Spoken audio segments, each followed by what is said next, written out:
Changing your verification method on Snapchat can help enhance your account security. Follow these steps to update your verification settings. Step 1. Open Snapchat. Launch the Snapchat app on your smartphone and log into your account if you haven't already. Step 2. Access settings. Tap on your profile icon in the top left corner of the screen. Then tap on the gear icon in the top right corner to access the settings menu. Step 3. Select two-factor authentication. Scroll down to the security section and tap on two-factor authentication. This will take you to the verification settings. Step 4. Choose your verification method. You will see options for verification methods such as SMS or an authentication app. Select the method you want to change to set up a new one. Step 5. Follow the prompts.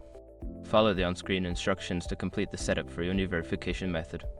This may involve entering a phone number or scanning a QR code. Once you've completed these steps, your verification method will be updated. Make sure to test it to ensure everything is working correctly.